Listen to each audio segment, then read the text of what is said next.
Now I know what you're thinking. Oh great, another story about humans being weird and wonderful in space. Well, buckle up, Buttercup, because this one's got more medical malpractice than a daytime TV drama, and more alien bewilderment than a tourist trying to navigate Earth customs. Meet Dr. Vincent Vinny Castellano, whose medical license probably should have been revoked 3 times over if anyone actually bothered to read the fine print. But here's the thing about humans. We have this delightful tendency to treat rules more like suggestions, gentle recommendations. You know, like speed limits and expiration dates. The Galactic Medical Consortium, bless their sterile little hearts, had very specific protocols. Very neat. Very organized. Very boring. They had forms for forms, regulations for regulations, and probably a committee dedicated to forming committees about committee formation. Vinny? Well, Vinny had other ideas. Chapter 1. Welcome to the neighborhood. The GMS Hippocrates wasn't exactly the luxury cruise ship of medical vessels. But it wasn't a rust bucket either. Think of it as the galactic equivalent of that reliable old car that somehow keeps running despite making concerning noises, and having a door that only opens from the inside. Dr. Castellano had been aboard for exactly 17 standard galactic days when he committed his first medical irregularity, as the incident report would later diplomatically phrase it. But let's be honest here. When you're dealing with a 7-foot-tall crystalline being, having what could generously be called a panic attack, standard protocol tends to go out the nearest airlock. Dr. Castellano, came the tinny voice of Administrator HFY through the comm system. The Vorthan's natural tendency toward bureaucratic precision made even emergency announcements sound like tax forms being read aloud. Please report to Medical Bay 7 immediately. We have a situation. Vinny was elbow-deep in what the medical texts optimistically called routine maintenance on a Kethmoran patient, basically trying to figure out why someone with 3 hearts was only using 2 of them. It's like having a perfectly good spare tire and just not using it. The inefficiency was driving him nuts. Define situation, Vinny called back, not looking up from the biorhythm scanner that was producing readouts that looked more like modern art than medical data. A crystalline merchant is experiencing what they describe as reality dissolution panic syndrome, and our standard anxiolytic protocols are proving insufficient. Ah, a rock person was having an existential crisis. Just another Tuesday in space. On my way, Vinny sighed, making a mental note to come back to Mr. Threehearts later. He patted the Kethmoran on what he assumed was a shoulder. Hey buddy, I'll be back to figure out your cardiac laziness in a bit, okay?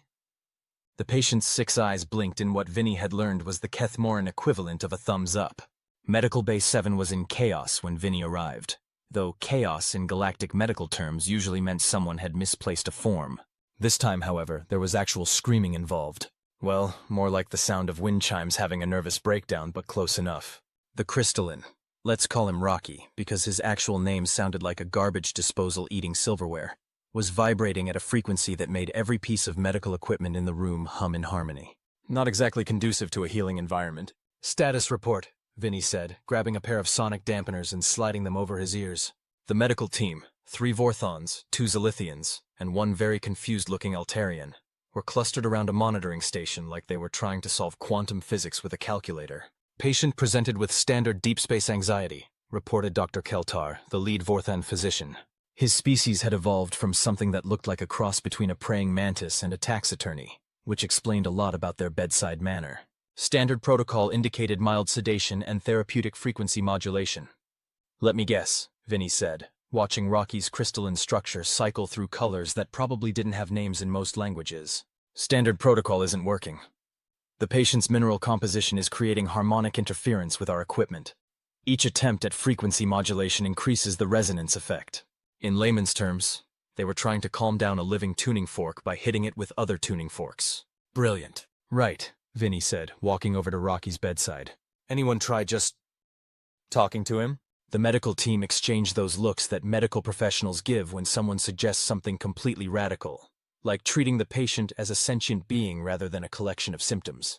Dr. Castellano, Dr. Keltar said carefully, the crystalline nervous system doesn't process verbal communication during crisis states.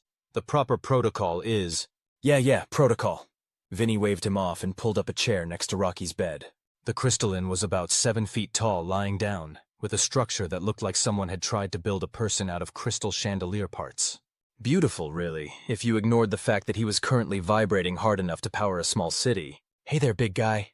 Vinny said, his voice cutting through the harmonic whining. Rough day?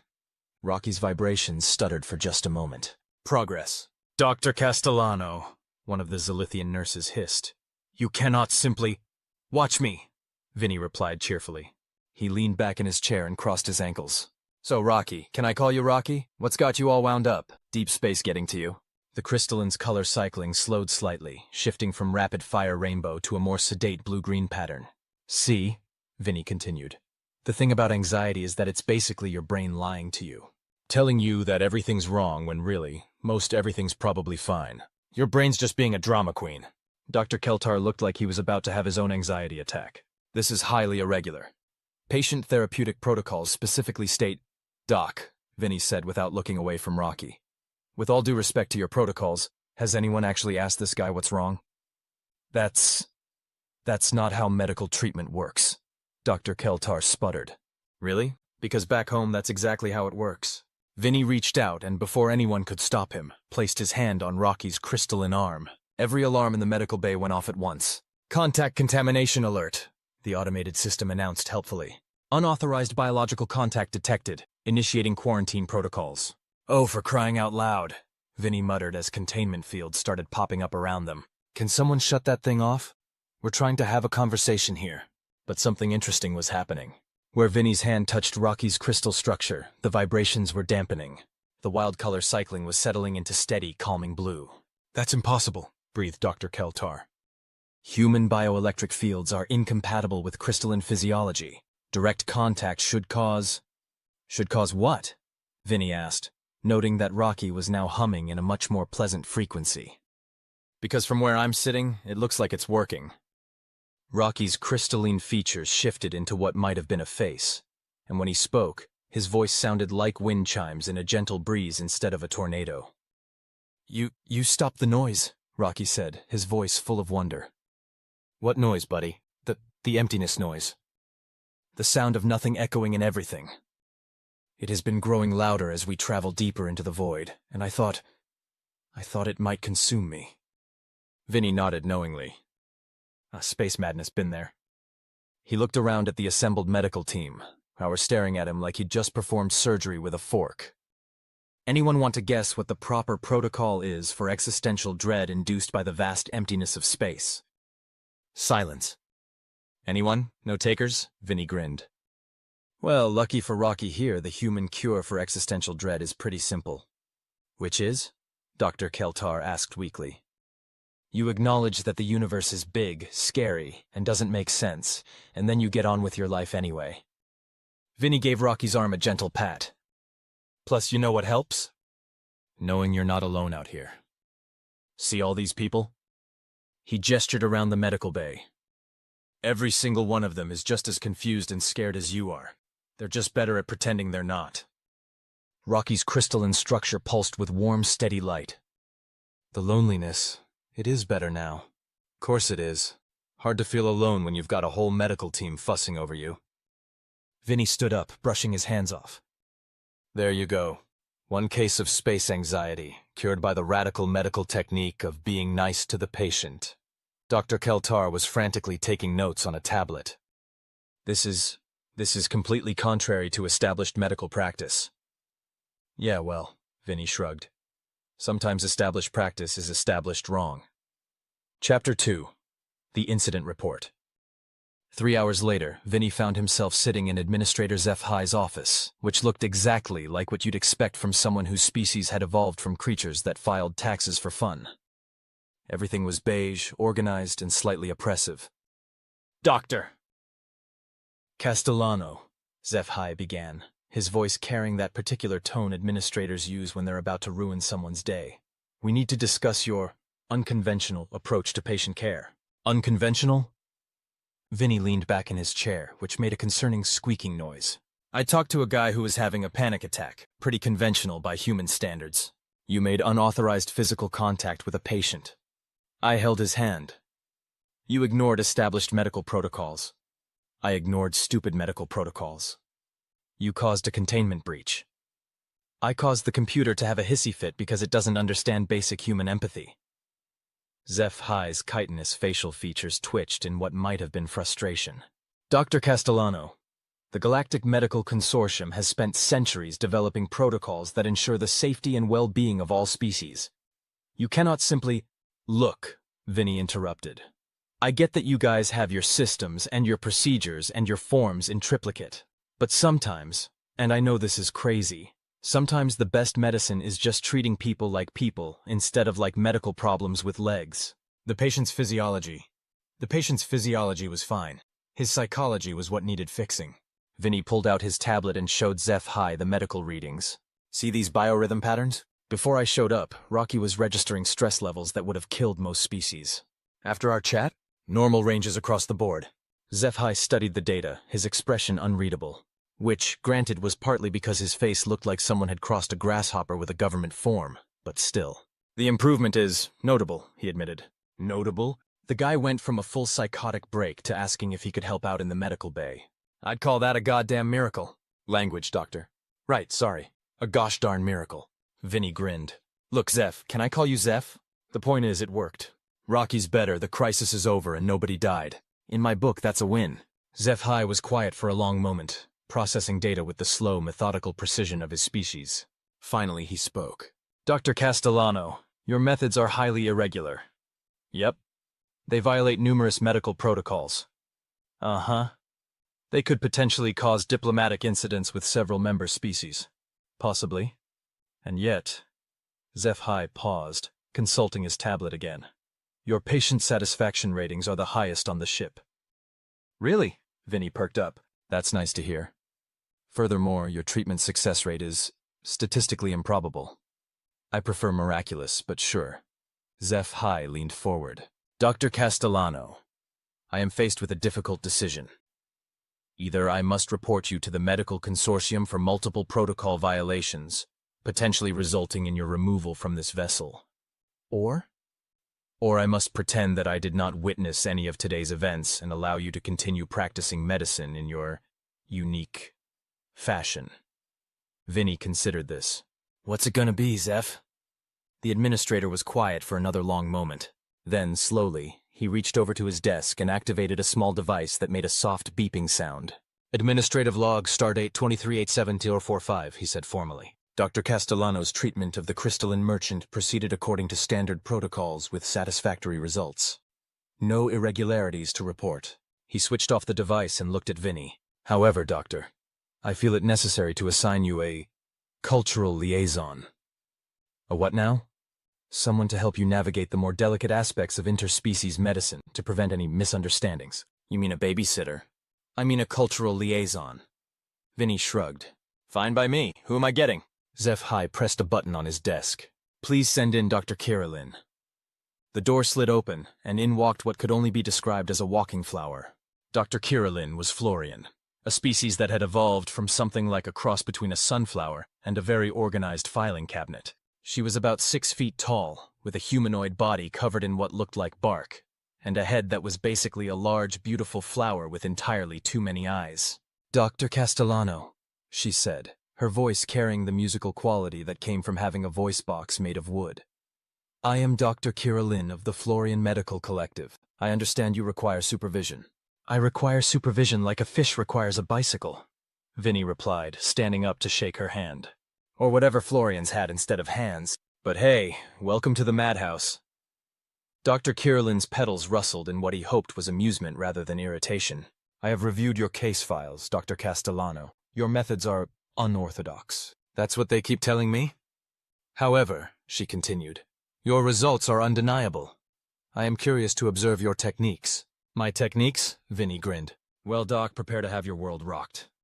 Because where I come from, we've got this crazy idea that maybe, just maybe, we should treat sick people instead of sick conditions. Chapter 3, The Teaching Moment. 2 days later, Vinny found himself explaining human medicine to Dr. Kirillin while they dealt with what the medical logs were calling a routine surgical consultation, which, in galactic medical terms, meant someone needed surgery, and everyone was terrified to actually do it. The patient was a Thexian engineer named Cordim, who had managed to get a piece of exotic metal lodged in his thoracic cavity during a maintenance accident. The metal was apparently some kind of quantum-phased alloy that existed in multiple dimensional states simultaneously, because of course it was. Nothing could ever be simple. The standard protocol, Dr. Kirillin explained as they reviewed the case files, requires a 17-member surgical team, including quantum physicists, dimensional theorists, and at least 3 backup surgeons in case the primary team gets dimensionally displaced during the procedure. Dimensionally displaced? Sometimes, when working with quantum-phased materials, the surgical team accidentally gets shifted into parallel dimensions. It is considered an acceptable occupational hazard. Vinny stared at her. You guys regularly lose surgical teams to other dimensions and you think that's acceptable? The mortality rate is quite low. Only 12% of displaced teams are never recovered. 12% of... Vinny rubbed his temples. Okay, new plan. What if, and stay with me here, what if we just took the metal out? Dr. Kirillin's petals wilted slightly. Dr. Castellano, you cannot simply take out quantum-phased exotic matter. The dimensional fluctuations alone could... Could what? Make it disappear? Make it reappear somewhere else? Make it turn into a butterfly? Vinny pulled up the patient's scans on the holodisplay. Look, see this? It's a piece of metal stuck in a guy's chest. I don't care what dimension it's from, the solution is the same. Get it out. But the protocols... The protocols assume the metal is going to do something weird because it's from another dimension or whatever. But what if it doesn't? Dr. Kirillin looked confused, which was quite an achievement considering her face was a flower. What do you mean? I mean, what if all this quantum-phased dimensional stuff is just fancy science talk for, we don't understand it so we're going to make it way more complicated than it needs to be? That's not how xenophysics works, Dr. Castellano. Maybe not, but it's how human medicine works. Vinny headed for the door. Come on, let's go talk to the patient. Cordum was a fairly typical Thexian. Imagine a 7-foot-tall cross between a lizard and a construction worker, and you're most of the way there. He was sitting up in bed, looking uncomfortable, and occasionally sparking slightly around the edges where the exotic metal was interfering with his bioelectric field. Mr. Cordum, Vinny said, pulling up a chair, how are you feeling? Like I have a piece of cursed metal trying to eat my insides, Cordum replied, his voice carrying the gravelly tone of someone who had spent years shouting over starship engines. The doctors say it will take weeks to assemble a surgical team. What if I told you I could have it out this afternoon? Dr. Kirillin made a sound like wind through autumn leaves. Dr. Castellano, you cannot promise. Sure I can. It's a piece of metal stuck in a chest. I've removed more complicated things from human patients using nothing but local anesthetic and a good pair of pliers. Cordum's reptilian eyes widened. Pliers? Not actual pliers, Vinny clarified. Surgical pliers. Completely different thing. The point is, this isn't brain surgery. It's just extraction. But the dimensional fluctuations, Dr. Kirillin protested, the quantum uncertainty, the phase variance. Doc, Vinny said patiently, has anyone actually confirmed that this metal is doing any of that weird dimensional stuff? Or are you just assuming it is because that's what the books say it should do? Dr. Kirillin consulted her tablet. The material has been classified as quantum-phased, based on its composition and origin point. Based on its composition, not on actual observation of quantum effects. Well, no, but... So we're planning a 17-person surgical procedure for a problem that might not even exist. Vinny turned back to Cordum. What do you think, big guy? Want to take a chance on the human with the steady hands and the bad attitude? Or wait 3 weeks for a committee to maybe possibly get around to helping you? Cordum looked between them, sparks still dancing around his scales. Will it hurt? Everything hurts, Vinny said cheerfully. But it'll hurt less than having a piece of metal rattling around in your chest for 3 weeks. Dr. Castellano, Dr. Kirillin said urgently, if you are wrong about the dimensional properties, then we'll deal with whatever happens when it happens. But I'm betting, and this is just human intuition talking, that it's going to be a lot less dramatic than everyone thinks. Cordum was quiet for a moment, then nodded. Do it. 45 minutes later, Vinny was elbow-deep in Thexian anatomy, while Dr. Kirillin monitored readings and muttered prayers to whatever Florian deities handled medical procedures. Dimensional fluctuation readings are stable, she reported, sounding surprised. Shocker. Vinny adjusted his grip on the extraction forceps. Okay, big guy, this might pinch a bit. The exotic metal came out with a wet popping sound that would probably feature in someone's nightmares for weeks to come. Cordum grunted but didn't complain.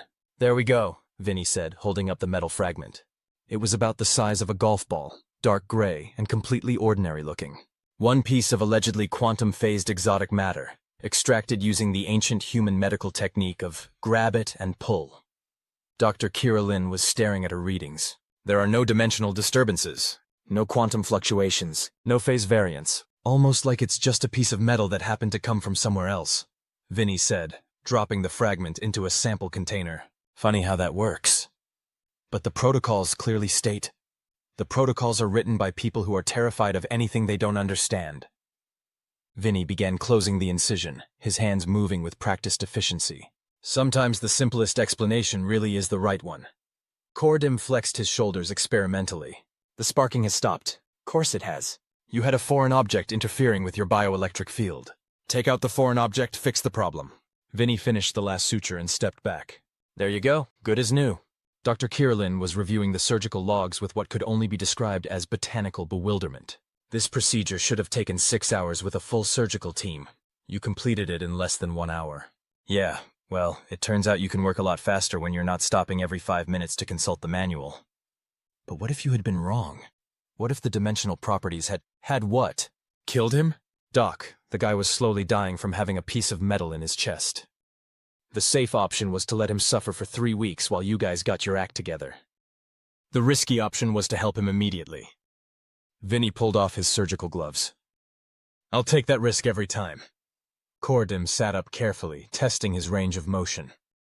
Dr. Castellano, I do not know how to thank you. Just take it easy for a few days, and try not to get any more exotic metals stuck in vital organs. I will do my best. As they left the surgical bay, Dr. Kirlin was unusually quiet. Finally, she spoke. Dr. Castellano, may I ask you something? Shoot. Where did you learn to practice medicine with such confidence in the face of uncertainty? Vinny considered this. You know what the first thing they teach you in human medical school is? Anatomy? First, do no harm. Vinny stopped walking and looked at her. But here's the thing they don't tell you. Sometimes doing nothing is harm. Sometimes the safe, by-the-book approach causes more suffering than taking a risk. But the protocols exist for a reason. Sure they do. But protocols are guidelines, not laws of physics. They're meant to help you make decisions, not make decisions for you. He started walking again. The day you stop thinking for yourself and just follow the manual is the day you stop being a doctor and start being a technician. Dr. Kirlin's petals rustled thoughtfully. This is a very human perspective. Yep. And before you ask, no, we're not always right. But we'd rather be wrong while trying to help than right while standing around doing nothing. That seems inefficient? Maybe, but it works for us. Chapter 4. The Committee. Word of Cordim's rapid recovery spread through the ship faster than gossip at a family reunion, which meant that by the next morning, Vinny had 3 new patients, 2 formal requests for consultation, and 1 very official-looking summons to appear before the Medical Review Board. A Medical Review Board? Vinny looked at the summons with the same expression most people reserve for tax audits or mysterious rashes. What the hell is a Medical Review Board?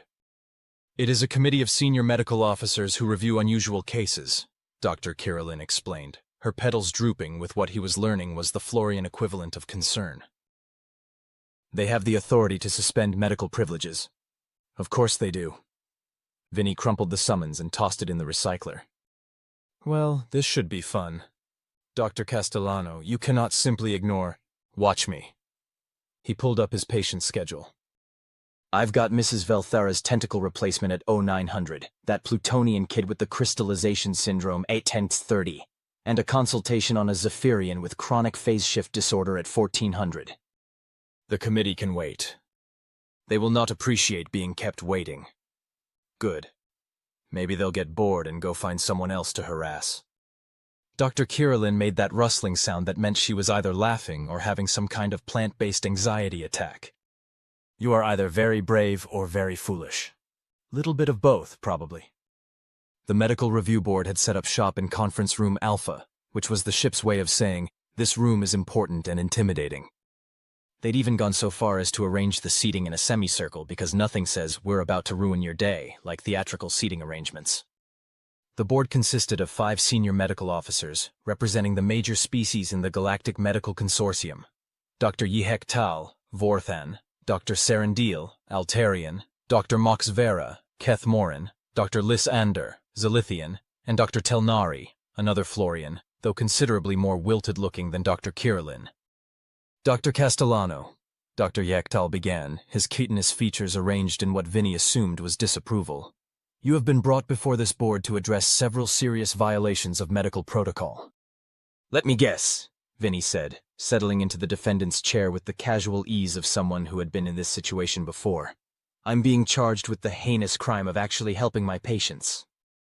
You are being charged with reckless endangerment, failure to follow established protocols, and conducting unauthorized surgical procedures. Dr. Serendil read from a tablet that was probably longer than most novels. Unauthorized? I'm a licensed physician. Everything I do is authorized. Licensed by human medical authorities, Dr. Moxavera pointed out. Not by the Galactic Medical Consortium. Funny thing about medical licenses, Vinny said. They're supposed to certify that you know how to heal people, not that you know how to fill out paperwork. Dr. Lysander leaned forward, her serpentine features arranged in what might have been a scowl. Dr. Castellano, your recent surgical intervention on the Thexian patient Cordim was conducted without proper authorization, without adequate staffing, and without following dimensional safety protocols. And yet, Vinny pointed out, the patient is alive, healthy, and back to work. Funny how that works. That is irrelevant, Dr. Telnari said, her voice carrying the dry rustling of dead leaves. Medical practice is not judged solely on outcomes. Really? Because where I come from, that's exactly how medical practice is judged. Vinny stood up and began pacing, because sitting still while people lectured him about bureaucracy was making him twitchy. You guys want to know what I think? I think you're all so worried about covering your asses that you've forgotten why you became doctors in the first place. Dr. Castellano, Dr. Yektal warned, you will show proper respect to this board. Respect? Vinny stopped pacing and stared at them. You want respect? Earn it. Show me that you care more about patients than protocols, and I'll respect the hell out of you. The protocols exist to protect patients, Dr. Serendil said stiffly. No, the protocols exist to protect you from having to make hard decisions. Vinny pulled out his tablet and activated the holographic display. Let me show you something. The air above the table flickered to life, showing medical statistics from the past month aboard the Hippocrates. These are the treatment outcomes for every case I've handled since coming aboard, Vinny said, highlighting various data points. Average treatment time 40% faster than standard protocol. Patient satisfaction rating 97.3%. Complication rate 0.2%. Mortality rate 0. The board members exchanged glances. Now, Vinny continued, switching to another data set. These are the outcomes for cases handled according to standard Galactic Medical Consortium protocols during the same period. Average treatment time, exactly what the manual says it should be. Patient satisfaction rating 73.1%. Complication rate 8.7%. Mortality rate 2.1%. The room was very quiet. So tell me, Vinny said, shutting off the display. Which approach do you think is better for the patients? Dr. Mox Vera cleared his throat with a sound like gravel in a cement mixer. Statistics can be misleading, Dr. Castellano. A small sample size. Small sample size? Vinny laughed. Doc, I've treated 47 patients in the past month. Your standard protocols killed one of them and left 4 others with permanent complications. My reckless methods saved all 47 and sent them home happy. But what about the risks? Dr. Lysander hissed. What about the potential for catastrophic failure? What about the reality of catastrophic success? Vinny shot back. You guys are so afraid of what might go wrong that you're ignoring what's actually going right. Dr. Telnari rustled her leaves thoughtfully. Dr. Castellano, even if we accept that your methods produce superior outcomes, the fact remains that they violate established safety protocols. Then maybe, Vinny said, the protocols are wrong. The silence that followed could have been used to preserve food. Finally, Dr. Yektal spoke. Dr. Castellano, this board will need time to consider your arguments. You are dismissed, but you are not to perform any surgical procedures until we reach a decision. How long will that take? Standard review process requires 14 standard galactic days. 14 days? Vinny stared at them. You want to stop me from helping people for 2 weeks while you debate whether helping people is allowed? Dr. Castellano. But Vinny was already walking toward the door. You know what? You guys do whatever makes you feel important. But if someone comes into my medical bay dying, I'm going to save their life, whether you finished your committee meeting or not. The door slid shut behind him with a decisive hiss. Chapter 5, The Emergency. Of course, because the universe has a sense of humor roughly equivalent to a particularly vindictive leprechaun, the emergency came exactly 18 hours later. Vinny was in Medical Bay 3, technically not performing surgery, but definitely performing what could generously be called invasive diagnostics on a Regelian patient with a mysterious metabolic disorder, when the ship-wide alert klaxons started wailing. Emergency medical teams to Cargo Bay 7, came the announcement over the comm. Multiple casualties, priority alpha. Vinny looked at his patient, who was currently unconscious and hooked up to more monitoring equipment than a space station. Sorry, pal, but duty calls. Dr. Kirillin will keep an eye on you. He grabbed his emergency medical kit and headed for the cargo bay at a run, Dr. Kirillin trailing behind him like a very concerned flower. Dr. Castellano, she said as they hurried through the corridors, you are supposed to be suspended from surgical duties. I'm supposed to be a lot of things, Vinny replied. Mostly I'm supposed to be a doctor. Cargo Bay 7 was a disaster zone. A transport shuttle carrying a delegation from the Nexarian Trade Alliance had suffered what the technical reports would later describe as catastrophic engine failure, which was a polite way of saying it had crashed into the cargo bay at high speed and turned into several dozen pieces, some of which were on fire. The emergency medical team was already on scene, but they were standing around looking helpless while casualties lay scattered across the deck. Vinny took one look at the scene and immediately understood why everyone was paralyzed.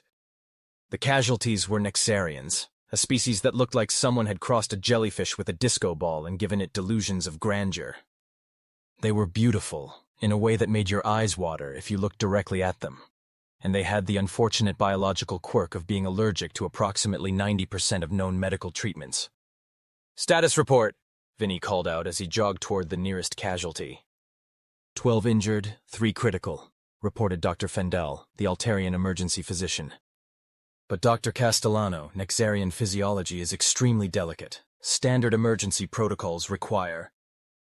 Require what? Standing around while people die? Vinny dropped to his knees next to a Nexarian who was flickering between visible and transparent in a way that probably wasn't healthy. What's the standard treatment time for Nexarian emergency medicine? 47 hours for a full xenophysiology consultation, Dr. Fendal said weakly.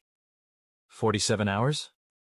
Vinny looked up at the assembled medical team, who were all standing there with their hands full of equipment they were too afraid to use. Are you guys serious right now? Nexarian biochemistry is incredibly complex, Dr. Kirillin explained, arriving with her own medical kit. Their cellular structure exists in a quantum superposition. Any medical intervention could cause cascading molecular collapse. Or, Vinny said, pulling out a basic medical scanner, it could save their lives. The scanner beeped cheerfully as it analyzed the flickering Nexarian. Internal bleeding, 3 broken ribs, and what looked like a concussion. Standard trauma, aside from the whole existing in multiple dimensions thing. You cannot treat them without proper consultation, Dr. Fendal protested. The risk of what? Killing them faster than they're already dying? Vinny was already pulling supplies from his kit. Look, I get that these guys are complicated, but trauma is trauma. They're bleeding, they're in pain, and they need help now. But the quantum superposition is their normal state, Vinny interrupted, beginning to prep an injection. They're not in superposition because they're injured. They're in superposition because that's how they exist. The injury is separate from the biology. He looked up at the medical team, who were all staring at him like he'd just suggested performing surgery with a spoon. Okay, new plan, Vinny said. Everyone who wants to stand around debating Nexarian quantum theory, stay here. Everyone who wants to actually help people, follow me. Dr. Kirillin stepped forward immediately. What do you need? Basic trauma supplies, someone to monitor vitals, and everyone else to get out of my way. The next hour was controlled chaos. Vinny worked his way through the casualties with the methodical efficiency of someone who had done this before, treating injuries as injuries rather than exotic quantum phenomena. Pressure bandage on the thoracic laceration, he called to Dr. Kirillin as he moved to the next patient. Don't worry about the flickering, that's normal for them. The patient's molecular structure is fluctuating wildly, she reported. But she applied the bandage anyway. Yeah, that means they're stressed. Wouldn't you be? Vinny was examining a Nexarian with what appeared to be a severely dislocated shoulder. Okay, big guy, this is going to hurt, but I need to pop this back into place. The Nexarian's form solidified slightly. Apparently focusing on pain helped stabilize their quantum state. Who knew? How did you know that would work? Dr. Kirillin asked as Vinny manipulated the joint back into proper alignment. I didn't, but dislocated shoulders need to be relocated, regardless of what dimension the patient happens to be occupying at the time. The joint slipped back into place with a satisfying pop, and the Nexarian's flickering settled into a more stable pattern. By the time Vinny reached the most critical patient, he had developed what he was generously calling Nexarian Emergency Protocol, which mostly consisted of treating them like normal people who happened to exist in quantum superposition. The critical case was a Nexarian who had been closest to the engine explosion.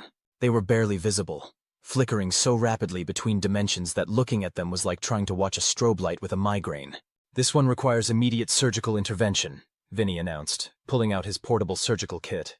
Internal hemorrhaging, possible organ displacement, and severe dimensional instability. Dr. Castellano, Dr. Fendal said desperately, you cannot perform surgery on a patient in quantum flux. The molecular displacement alone will kill them if I don't do something about the internal bleeding, Vinny finished. Dr. Kirillin, I need surgical lights and a stable work surface. Vinny, she said. And yes, she'd started using his first name somewhere between the third and fourth patient. What if the surgery destabilizes their quantum state permanently? What if it doesn't?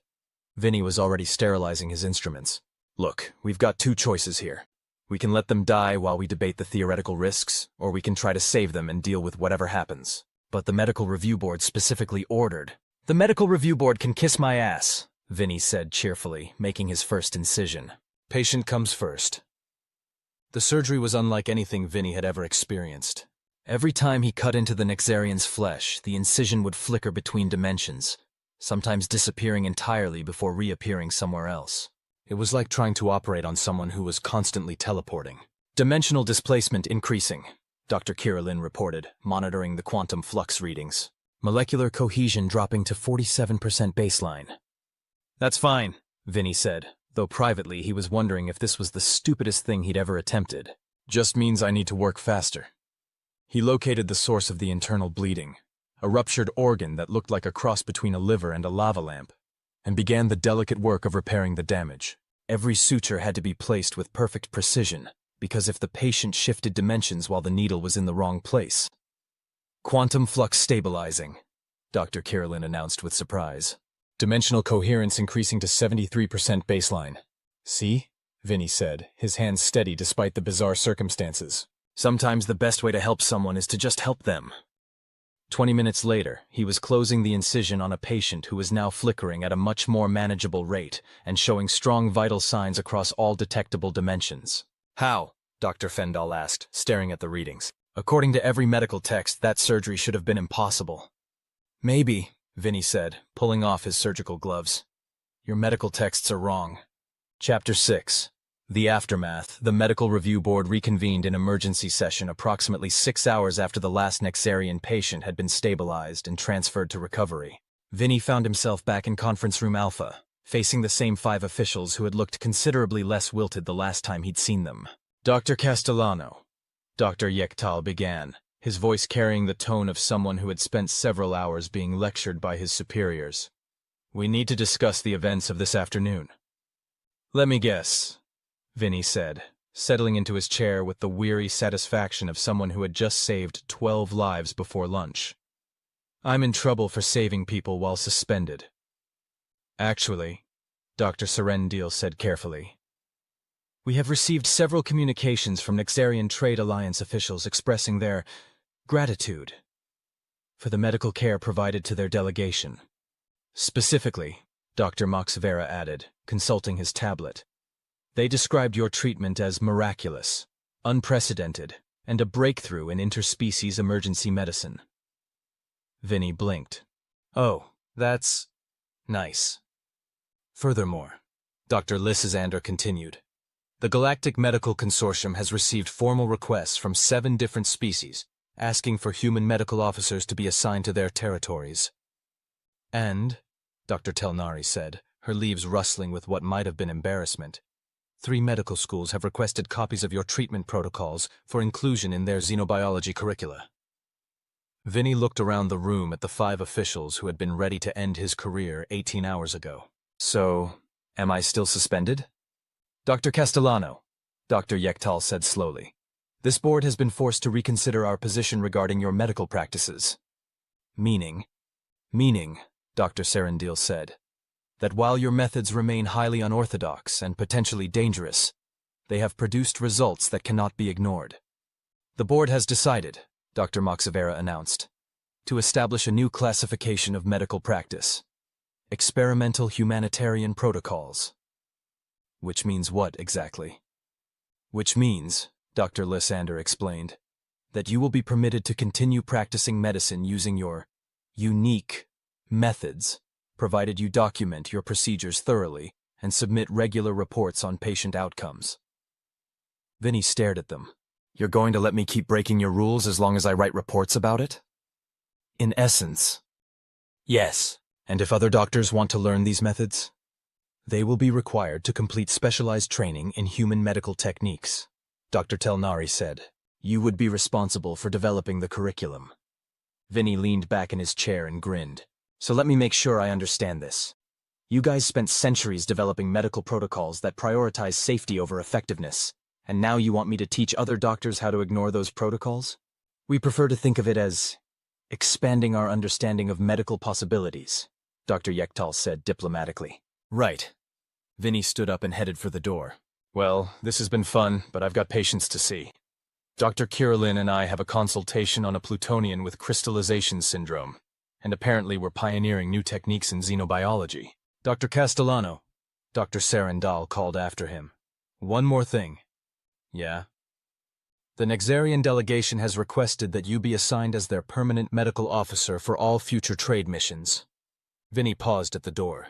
All of them? All of them. They said, and I quote, the human doctor treats us like people instead of medical curiosities. We would be honored to have him as our physician. Vinny considered this. Well, I guess that's something. As he left the conference room, he could hear the board members already beginning to argue about revised protocol classifications and the proper bureaucratic framework for revolutionary medical techniques. Some things apparently never changed. Chapter 7. The New Normal. 3 months later, Vinny found himself doing something he'd never expected, teaching a class. The fundamental principle of human medical technique, he said to the assembled group of alien medical students, is that patients are people first and medical conditions second. The class, 12 students representing 8 different species, took notes with the careful attention of people who were being taught something that contradicted everything they'd learned previously. Dr. Castellano, asked Jevnin, a young Altarian whose enthusiasm made up for his tendency to overthink everything. What do you do when established protocols conflict with patient needs? You ignore the protocols and help the patient, Vinny said. Next question. But what if the protocols exist for safety reasons? Then you figure out how to maintain safety while still helping the patient. Vinny pulled up a holographic display showing the case files from the past 3 months. Look, here's the thing about protocols. They're written by committees to handle average situations. But patients aren't average. Every case is unique. Every patient is different. And sometimes the best medical practice is throwing the manual out the window and using your brain. Dr. Kirillin, who had become his official co-instructor in what the medical consortium was calling advanced humanitarian medical techniques, rustled her petals approvingly. Dr. Castellano has successfully treated over 200 patients using these methods, with a success rate 73% higher than standard protocols. But how do you know when to break the rules? Asked Siltheris, a Kethmoran student who had the admirable quality of asking exactly the right questions. Experience, Vinny said. And more importantly, you never break rules just to break them. You break them when breaking them serves the patient better than following them would. He activated another display showing patient outcome statistics. For example, last week we had a vegan transport pilot come in with acute radiation poisoning. Standard protocol called for a 6-day decontamination process, followed by cellular regeneration therapy. What did you do instead? Jevanine asked. I gave him a bottle of water, some anti-nausea medication, and told him to take a nap. The students exchanged confused looks. The radiation poisoning, Vinny continued, turned out to be a hangover from drinking too much Rigelian whiskey. His symptoms matched radiation exposure because vegan physiology processes alcohol in a way that mimics cellular damage. The standard decontamination would have been completely unnecessary and probably would have made him sicker. How did you know? Asked Timara, a Zalithian student who had been skeptical of human methods from day one. I asked him what he'd been doing before he got sick. Vinny shrugged. Turns out he'd been celebrating his promotion with his crew the night before. Sometimes the simplest explanation really is the right one. Siltheris raised her hand. Dr. Castellano, how do we learn to distinguish between cases that require innovative treatment and cases that simply require standard care? Good question. The answer is, you treat every case like it might require innovative treatment, but you don't innovate unless you have to. Vinny switched off the displays and leaned against the lectern. Here's the thing. I don't break protocol because I enjoy being difficult. I break protocol when protocol doesn't serve the patient. Can you give us an example of when you followed standard protocol? Asked Jevanine. Sure. Yesterday I treated a Florian engineer with a standard case of photosynthetic imbalance. Textbook symptoms, straightforward diagnosis, routine treatment. I followed protocol exactly and she was back to work the next day. Dr. Kirolin's petals brightened, the Florian equivalent of a smile. The key is knowing when to be conventional and when to be creative. Right, Vinny agreed. Medicine isn't about being revolutionary or conservative. It's about being effective. After class, Vinny found himself in his office reviewing the latest batch of case files and wondering how his life had become so normal. Not normal in the sense that his daily routine involved treating alien patients with impossible conditions using techniques that would have gotten him arrested on Earth, but normal in the sense that he was no longer fighting the system. The system apparently had decided to adapt to him instead. Dr. Castellano? Dr. Kirillin knocked on his doorframe, which was unnecessary since the door was open. But Florians were very polite. Come on in, Doc, what's up? I have been reviewing the applications for next semester's Advanced Humanitarian Medical Techniques program. How many? 237. Vinny looked up from his files. 237 applications for a 12-student program? The word has spread throughout the galaxy about human medical methods. Everyone wants to learn how to ignore protocols and help patients, she said, using air quotes with her branch-like appendages. Great. Now I'm going to be responsible for training a whole generation of rule-breaking alien doctors. Vinny leaned back in his chair. What could possibly go wrong? Actually, Dr. Kirillin said, settling into the chair across from his desk, I have been thinking about that. About what could go wrong. About whether we should be teaching these methods to everyone who applies. Vinny raised an eyebrow. Having second thoughts about the human approach to medicine? Not second thoughts exactly, but concerns about implementation. Her petals rustled thoughtfully. Your methods work because you have the experience and judgment to know when to apply them. But what happens when someone learns the techniques without learning the wisdom that guides their use? You mean what happens when someone learns to break rules without learning why the rules exist in the first place? Precisely. Vinny considered this. It was a good point. Teaching someone to ignore protocols was easy. Teaching someone to ignore the right protocols at the right time was considerably more complicated. So what do you suggest? I think we need to be more selective about our students, Dr. Kirillin said. Not just academic qualifications, but demonstration of judgment, empathy, and ethical reasoning. A character evaluation. Exactly. We need students who will use these techniques to help patients, not to show off or rebel against authority. Vinny nodded slowly. That makes sense.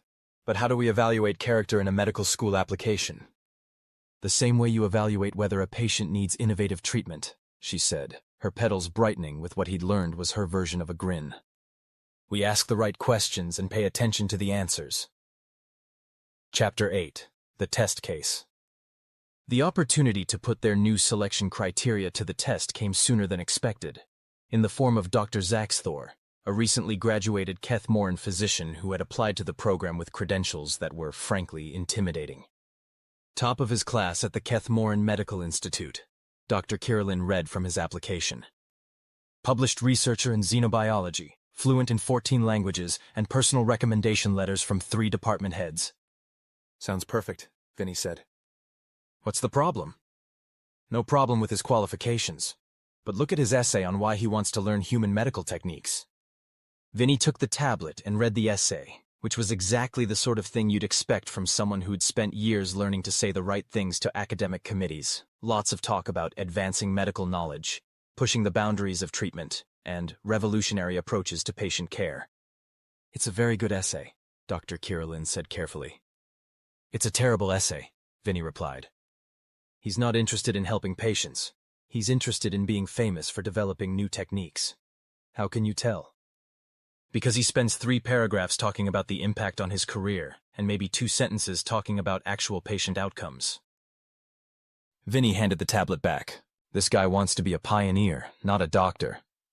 But his qualifications are irrelevant if he's going to use what we teach him to stroke his own ego instead of helping people. Dr. Kirillin's petals wilted slightly. So we reject him? No, Vinny said. We test him. The test came in the form of what Vinny generously called a practical evaluation. Dr. Zax Thor was invited to observe a routine consultation and provide his input on treatment options. The patient was Mrs. Helvira, an elderly Zalithian with what appeared to be a straightforward case of metabolic imbalance. Her symptoms were textbook, her test results were clear, and the recommended treatment was obvious to anyone with basic medical training. Dr. Zax Thor, Vinny said as they reviewed Mrs. Helvira's case files. What would you recommend for this patient? The young Kethmoran physician studied the data with the intense concentration of someone trying to find a hidden trick question. Well, he said finally, the symptoms suggest standard metabolic disorder, but given your reputation for innovative treatments, I assume there must be some underlying complexity that standard protocols wouldn't address. What makes you think that? Because otherwise you wouldn't have asked me to consult on such a routine case. Dr. Zax Thor pulled up additional test results on his tablet. Perhaps we should consider experimental hormone therapy, or maybe investigate potential genetic factors that might require novel treatment approaches. Mrs. Helvira, who had been listening to this exchange with the patience of someone who had raised 6 children, cleared her throat politely. Excuse me, doctors, but might I ask a question? Of course, Vinny said. Are you suggesting that my condition is more serious than I thought? Dr. Zax Thor launched into an explanation of potential complications and advanced treatment options that made Mrs. Helvira's scales turn pale with worry. Dr. Zax Thor, Vinny interrupted. Can I speak with you privately for a moment? They stepped out into the corridor, where Vinny proceeded to deliver what his medical school professors would have called corrective education, and what everyone else would have called a thorough ass-chewing. What the hell was that? Vinny demanded. I was exploring innovative treatment possibilities. You were scaring the shit out of a sweet old lady who has a routine medical condition. Vinny kept his voice low, but there was no mistaking his anger. She came in for a simple metabolic adjustment, and you just spent 10 minutes convincing her she might be dying. But your methods... My methods are about helping patients, not showing off. Vinny stepped closer, and Dr. Zax Thor suddenly remembered that humans had a reputation for being somewhat intimidating when angry. That woman in there needs basic treatment for a basic condition. She doesn't need experimental therapy, she doesn't need innovative approaches, and she sure as hell doesn't need some hotshot doctor trying to turn her routine checkup into a research opportunity. Dr. Zax Thor's multiple eyes blinked in confusion. But I thought human medical techniques were about breaking protocols and trying new approaches. Human medical techniques are about putting patients first, Vinny said. Sometimes that means breaking protocols. Sometimes it means following them to the letter. The key is knowing the difference. I don't understand. I know you don't. That's why you're not getting into the program. After Dr. Zax Thor left, looking confused and slightly offended, Vinny returned to Mrs. Helvira's bedside. Doctor, she said anxiously, am I really as sick as that young man suggested? Mrs. Helvira, Vinny said gently, you have a minor metabolic imbalance that's easily treatable with standard medication. You'll feel better in a few days, and you'll be back to normal in a week. Her scales returned to their normal green color. Oh, thank goodness. I was worried I might not see my grandchildren graduate. You'll see them graduate, get married, and probably spoil their kids rotten, Vinny assured her, preparing the standard treatment injection. This is going to pinch a little. Dr. Castellano, she said as he administered the medication. May I ask you something? Sure. That young doctor seemed very intelligent and well-educated. Why did he make my condition sound so frightening? Vinny considered his answer carefully. Sometimes, Mrs. Helvira, smart people get so focused on showing how smart they are that they forget to be wise. And what's the difference? Smart people know a lot of facts. Wise people know when to use them. I was exploring innovative treatment possibilities. You were scaring the shit out of a sweet old lady who has a routine medical condition. Vinny kept his voice low, but there was no mistaking his anger. She came in for a simple metabolic adjustment, and you just spent 10 minutes convincing her she might be dying. But your methods?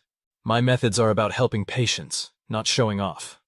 Vinny stepped closer, and Dr. Zaxthor suddenly remembered that humans had a reputation for being somewhat intimidating when angry. That woman in there needs basic treatment for a basic condition.